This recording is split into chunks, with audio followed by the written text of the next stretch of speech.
Hello 10th class students. Today we start our next chapter, new chapter, that is electricity. As you know all about electricity, that it plays an important role in our daily life. ठीक है. Firstly, so for our first topic is about electric current and electric circuit. आप लोगों ने electricity के बारे में lower classes में बहुत रीड किया है. 6th क्लास में रीड किया आपने, 8th क्लास में पढ़ा है आपने. ठीक है. So first of all our topic is about electric current and electric circuits.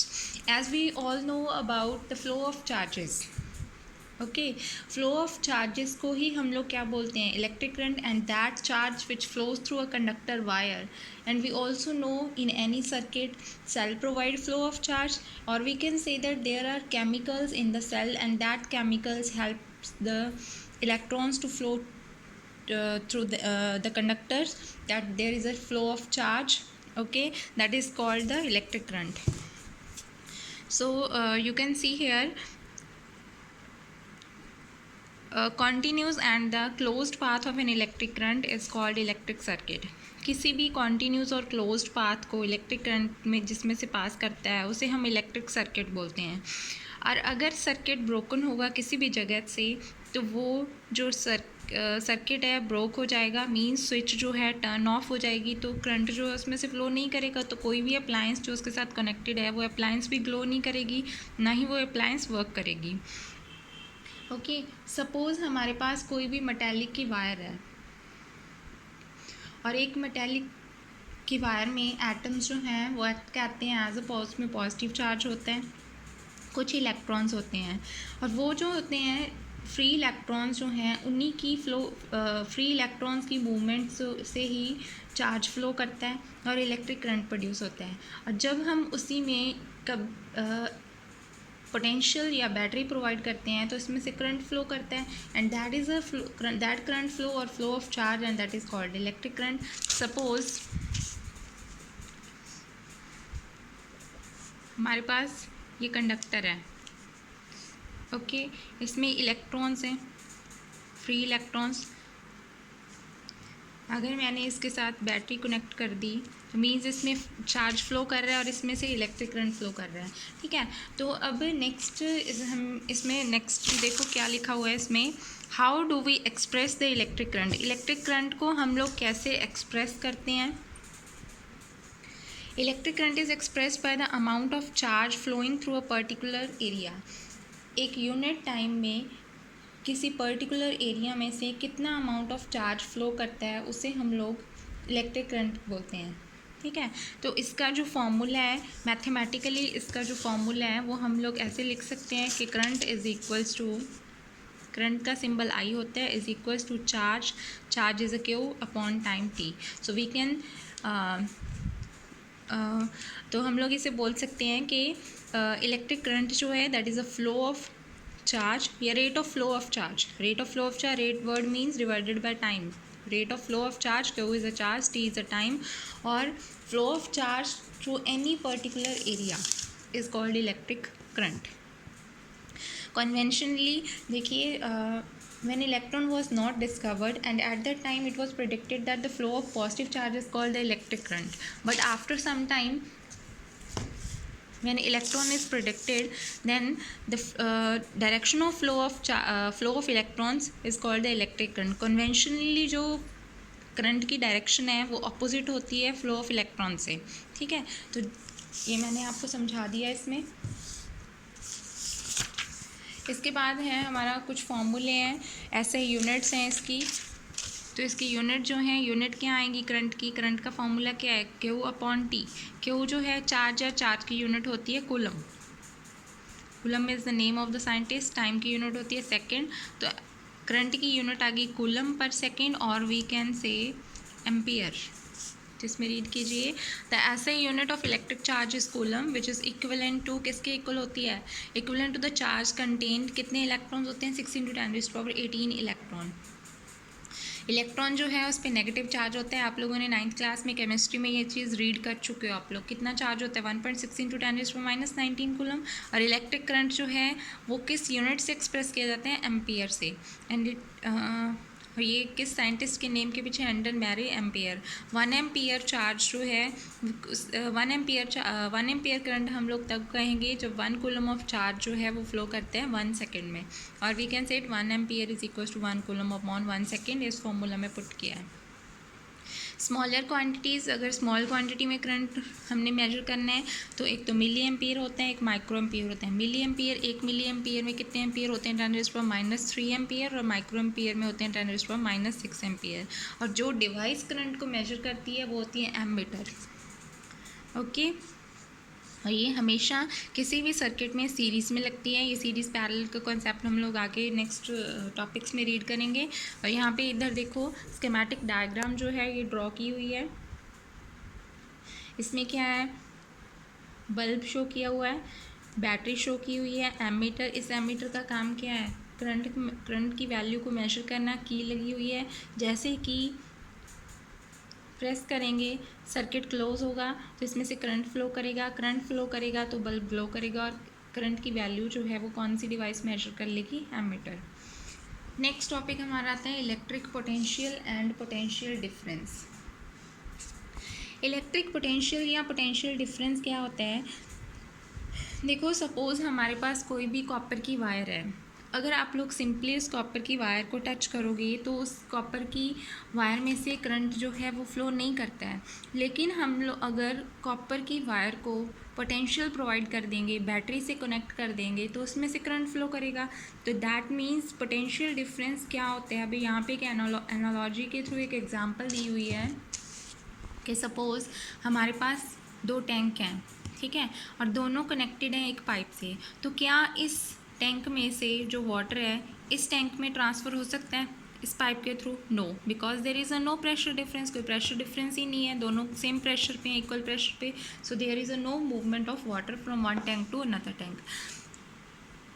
And then again if we take one tank above and another tank is below to first tank and there is a pipe connected to first tank to the second tank, तो अब इस case में जो है water जो है easily first tank में से दूसरे टैंक में फ़्लो हो सकता है। क्यों हो सकता है? क्योंकि अब देखो इस केस में क्या है, हमारे पास प्रेशर डिफरेंस है। यहाँ पे प्रेशर क्या है, ज़्यादा है, यहाँ पे प्रेशर कम है। तो high pressure to low pressure जो वाटर है वो इजीली फ्लो कर रहा है। So there is a pressure difference. तो इसी तरह से फ्लो ऑफ चार्जेस को करने के लिए, करंट को फ्लो कराने के लिए एक जगह से दूसरी जगह पोटेंशियल डिफरेंस का होना बहुत ज़रूरी है। ये लिखा हुआ है for the flow of charge. तो वहाँ पे तो ग्रेविटी का कॉन्सेप्ट था, लेकिन फ्लो ऑफ चार्जेस के केस में कोई ग्रेविटी का कॉन्सेप्ट नहीं है, ठीक है। उसके केस में इलेक्ट्रिक प्रेशर उसे हम क्या बोलते हैं, पोटेंशियल डिफरेंस बोलते हैं। अगर एक पॉइंट से दूसरे पॉइंट पे हमने चार्जेस को फ्लो कराना है। When the cell is connected to a conducting circuit element, potential difference sets a charge in motion in the conductor and produces an electric current. In order to maintain, अगर हमने current maintain रखना है electric circuit में, ठीक है, तो वहाँ पे इलेक्ट्रिक एनर्जी केमिकल एनर्जी जो है सेल में स्टोर होती है, वो एक्सपैंड होती है। तो इलेक्ट्रिक पोटेंशियल डिफरेंस 2 पॉइंट्स में हम कैसे डिफाइन करते हैं, in an electric circuit carrying some current as the work done to move a unit charge from one point to another. एक पॉइंट से दूसरे पॉइंट तक हमने अगर यूनिट चार्ज को मूव करवाने में जो वर्क किया है वही वर्क किसके इक्वल होता है, पोटेंशियल डिफरेंस के। तो इसका जो फॉर्मूला है वो क्या हो जाता है, work is equals to potential that is a V is equals to work upon charge. ये फॉर्मूला आ जाता है हमारे पास, ठीक है, W/Q। और इसकी जो यूनिट है, ऐसे यूनिट वो वोल्ट होती है, that is after the name Alejandro Volta, that is Italian physicist. और 1 वोल्ट जो होता है वो पोटेंशियल डिफरेंस हम बोलेंगे 2 पॉइंट्स के बीच में इन करंट कैरिंग कंडक्टर। जब 1 joule of work, 1 joule work, क्योंकि जाउल किसकी यूनिट होती है, वर्क। जब 1 जाउल ऑफ वर्क जो है वो किया 1 कूलम ऑफ चार्ज को एक पॉइंट से दूसरे पॉइंट तक मूव करवाने के लिए, तो ये इसकी यूनिट हो गई।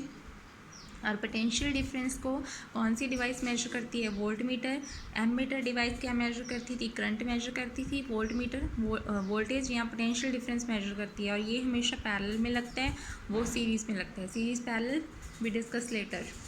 नेक्स्ट टॉपिक है हमारा सर्किट डायग्राम। सर्किट डायग्राम आप सभी ने लोअर क्लासेस में पढ़ा है। सर्किट डायग्राम क्या होती है, इसमें बहुत सारे पार्ट्स होते हैं, जैसे सेल हो गया, बैटरी होती है, उसमें प्लग की लगाई जाती है, कोई भी इलेक्ट्रिकल कंपोनेंट या इलेक्ट्रिकल अप्लायंस लगाया जाता है, कनेक्टिंग वायर्स लगाई जाती हैं। तो कुछ सिंबल्स हैं कंपोनेंट्स के शो किए हुए हैं, ये आप लोगों को पता होने चाहिए।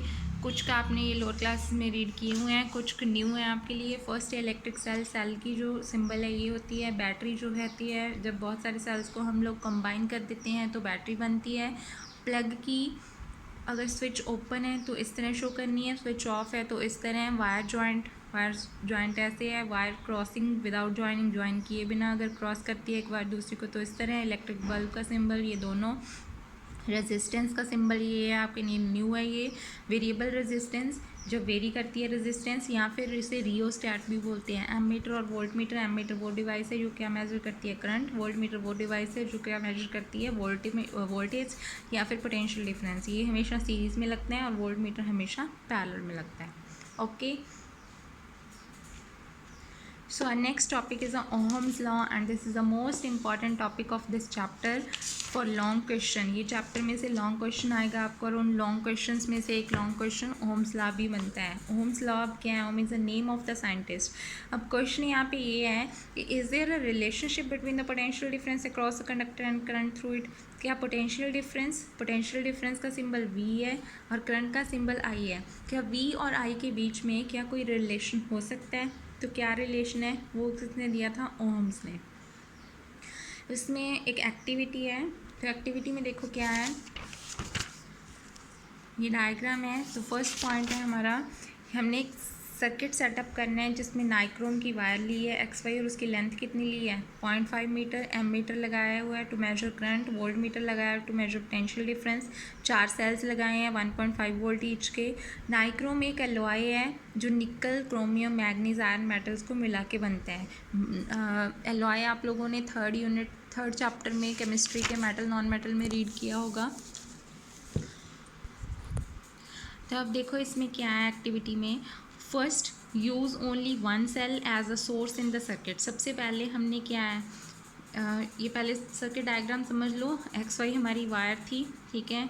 ये जो है रेजिस्टेंस लगाया हुआ है, इसके साथ वोल्ट मीटर नीचे अटैच है। वोल्ट मीटर और रेजिस्टेंस जो दोनों है आपस में पैरेलल लगाए हुए हैं और एमीटर इसके साथ सीरीज़ में लगा हुआ है, की लगी हुई है और ऊपर 4 सेल्स लगे हुए हैं 1.5 वोल्ट ईच के। ओके, सबसे पहले हमने एक सेल को जो है वो कनेक्ट करना है, बाकी 3 सेल्स आप फॉरगेट कर दो।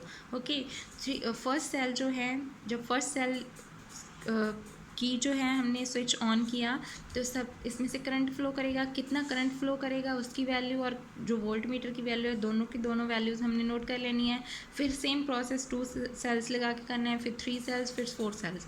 अगेन एंड अगेन 4 टाइम्स हमने ये जो एक्टिविटी है वो प्रोसीड करनी है। तो उसके बाद लास्ट पे हमारा कॉलम है V/I। ये रेशियो निकालनी है हमने पोटेंशियल डिफरेंस को करंट के साथ डिवाइड करके। ओके, उसके बाद नीचे ग्राफ प्लॉट किया हुआ है। ग्राफ को ध्यान से देखो।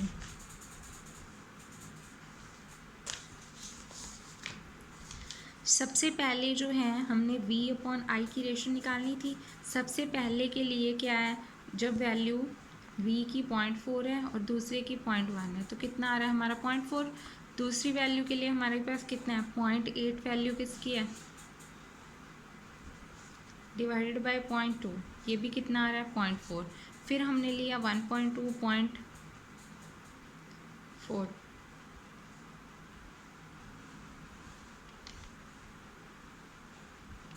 0.4 से थोड़ा सा ऊपर है तो मीन्स अप्रॉक्सीमेटली हमारे पास वैल्यू जो है 0.4 आ रही हैं सभी केसेस में। तो दैट मीन्स ये जो लाइन है स्ट्रेट लाइन बन रही है। तो मीन्स V/I की वैल्यू जो है वो क्या है कांस्टेंट। जैसे जैसे V की वैल्यू चेंज हो रही है वैसे वैसे I की वैल्यू चेंज हो रही है डायरेक्टली।